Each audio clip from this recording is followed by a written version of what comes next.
प्यारे दोस्तों, कैसे आप सभी लोग? आशा करते होंगे मेरे भाई आप लोग अच्छे ही होंगे।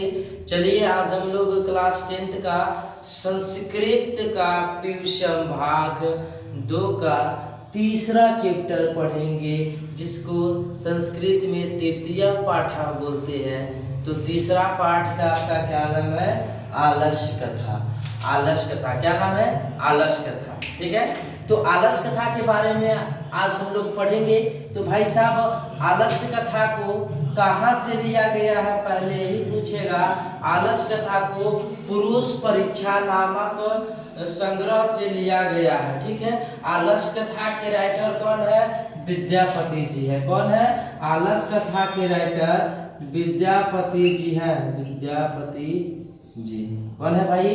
विद्यापति जी है। आलस्य कथा के राइटर कौन है? विद्यापति जी है। चलिए, एकदम शानदार चैप्टर है और इसको अपन शानदार तरीके से निपटाएंगे इसको। चलिए, अच्छा, आलस्य कथा कहने का मतलब क्या हुआ? आलस्य कथा कहने का मतलब हुआ भाई कि एक आलसी का क्या दुष्परिणाम होता है, क्या इसका बैड इफेक्ट पड़ता है। ज्यादा अगर कोई लेजी पर्सन है तो उसका क्या बैड इफेक्ट पड़ेगा। तो हम लोगों को आलसी नहीं करना, आलसियों के बारे में पढ़ रहा है। तो सबसे पहले आपको पूछेगा बाबू, आलस्य कथा पाठ के राइटर कौन है? विद्यापति जी है।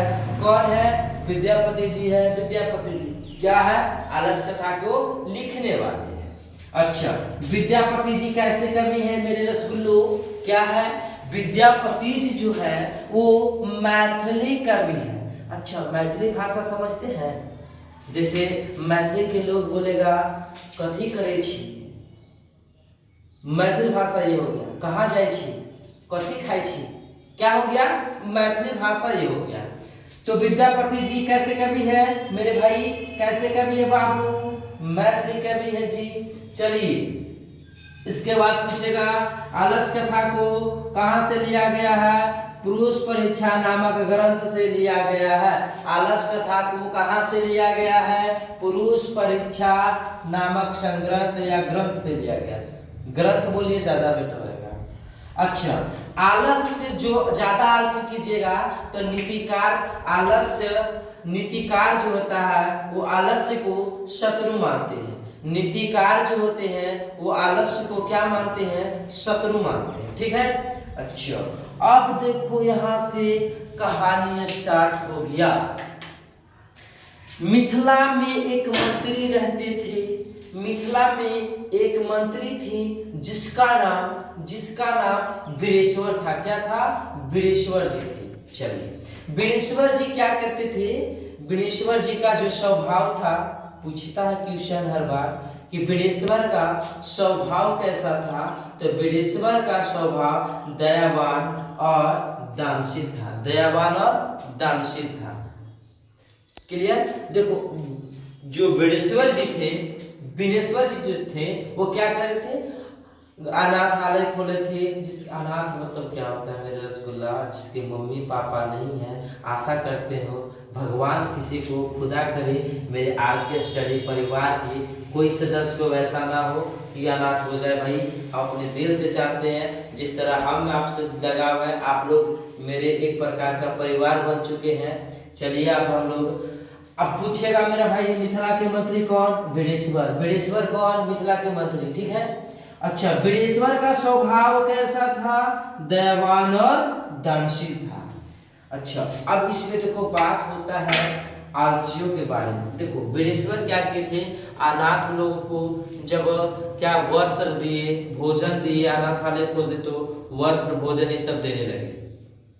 तो क्या हुआ, जो आलसी नहीं था वो भी यहाँ के, जिसे नहीं होता निमंत्रण, गांव देहात में न्योता नहीं मिला तो छोटा बच्चा रहता है, चल रे आज बीजे है, वही हाल है यहाँ, वही हाल जस्ट है। तो फ्री में इस लोगों को मिलने लगा, आलसी लोगों को, तो ज्यादा भीड़ होने लगा। तो वीरेश्वर का जो कर्मचारी जो थे वो बोले, जानते हैं मंत्री जी, ऐसा किया जाए, इसमें बहुत सारे धूर्त लोग हैं, धूर्त लोग आ गए हैं। धूर्त मैंने समझ रहा है, नकली आलसी जिसको बोलते हैं आप, धूर्त लोग आ गए हैं। तो बोला अच्छा ठीक है, तो क्या किया जाए? तो उनका कर्मचारी ने बोला, सबका मत बोला, सब मीटिंग बैठाया, बोला अच्छा आलस साला में आग लगाया जाए। क्या लगाया जाए, आलसशाला में आग लगाया जाए। तो आलसशाला में जब आग लगाया तो जो आलसी नहीं भी था वो साला यहाँ आके क्या हो गया, आलसी हो गया। क्या हो गया बाबू, आलसी बन गया यहाँ आके। अच्छा, आलसी बन गया। तो जब आग लगाया तो उसमें 4 आलसी थे। कितने आलसी थे, सब बाकी धूर्ता लोग जो थे वो भाग गए, लेकिन 4 आलसी रह गए। तो इसमें पूछेगा आलसी, देखो असली आलसी पूछेगा, असली वाला, डुप्लीकेट वाला नहीं, मेड इन चाइना नहीं, मेड इन इंडिया वाला कई गो रह गया, तो 4 गो, कई गो, 4 गो। आलसियों का पहचान कैसे किया गया, आलसशाला में उसके मंत्री जो बिरेश्वर थे उसके कर्मचारी लोग क्या किए, आलसशाला में आग लगवाए। ठीक है, तो अब ये चारों आलसी का स्टेटमेंट क्या है। फर्स्ट स्टेटमेंट का मतलब होता है रसगुल्ला कथा। तब पहला आलसी बोला, लगता है, पहला आलसी क्या बोला, लगता है इस घर में आग लग गया है।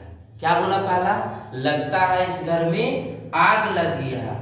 तो दूसरा कहता है कि सही में आग लग गया है, यह किस प्रकार का शोरगुल है। सॉरी, पहला ने क्या बोला, यह किस प्रकार का शोरगुल है। दूसरा ने बोला लगता है घर में आग लग गया। दूसरा ने क्या बोला, लगता है घर में आग लग गया। तो तीसरा क्या बोलता है, कोई वैसा धार्मिक पुरुष नहीं है जो हमें भीगे हुए वस्त्र से ढके। साल देखो, आलसशाला में आग लगा हुआ, वो बोल रहा है कोई वैसा धार्मिक सज्जन पुरुष नहीं है जो हमें क्या करे, भीगे हुए वस्त्र से ढके। तो चौथा कहता है, अरे वाचाल चुपचाप सोते क्यों नहीं बे, इतना बकबक क्यों करते। तो चारों स्टेटमेंट है, आपको आशा करते होंगे भाई कि अच्छा ही लगा होगा। पहला आलसी क्या बोला, पहला आलसी ने बोला यह किस प्रकार का शोरगुल है। दूसरा ने बोला, पहला क्या बोला, यह किस प्रकार का शोरगुल है। दूसरा ने बोला लगता है घर में आग लग गया है। दूसरा क्या बोला, लगता है घर में आग लग गया। तो तीसरा बोलता है कोई वैसा धार्मिक पुरुष नहीं है जो हमें भीगे हुए वस्त्र से ढके। तो चौथा बोलता है, अरे बाचा चुपचाप सोते क्यों नहीं, बकबक क्यों करते हो भाई, चुपचाप सो रे। बताओ, आग लगल है तुम्हारा और सुत ही नहीं, बताओ अन्याय हो रहा है कि नहीं जी।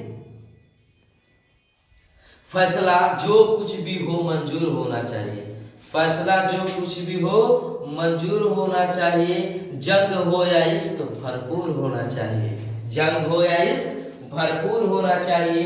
दोस्तों अब हम लोग श्लोकों की बात करते हैं। श्लोक क्या, निर्गतिना च सर्वेशा प्रथमो मते किंचन छामते जाट रे पिया वाहिना। कहता है निर्गतिना च सर्वेशा प्रथमो मते किंचन छामते जाट रे पिया वाहिना। इसका मतलब हुआ, इसका अर्थ हुआ कि सजातियों को सुख को देखकर, सजातियों को सुख को देखकर कौन नहीं चाहता है, कौन नहीं चाहता है कि अपने जट्ठर के आगराग्नि को बुझाए। जट्ठर मतलब पेट नहीं, फ्री में आपको चीज मिल रहा था। अभी हम लॉन्च कर दें कि आरके स्टडी से सबको एक वो लैपटॉप दे रहे हैं भाई साहब, तो नहीं आ जाएगा, दौड़ा दौड़ा सब आ जाएगा। जिसको चले का लूर नहीं है, राम ने रावण को बाण मारा, क्या मारा, सब आ जाएगा भाई। हमको खोजने लगेगा भाई वो आरके स्टडी वाला सर कहाँ है जी, लाइए बुला के। तो बोले थे हमको कि लैपटॉप देंगे, तो वही करा निर्गति नाम च सर्वेशा प्रथमो मते किंचन क्षमते जाट रे पिया वाहिना। कहता है जी कि सजातियों को सुख को देखकर कौन नहीं चाहता है कि अपने जठर या पेट की आग को बुझा दे। चलिए दोस्तों, आशा करते होंगे आपको अच्छा ही लगेगा। अब हम मिलेंगे आपसे नेक्स्ट टाइम में। जय हिंद, जय भारत।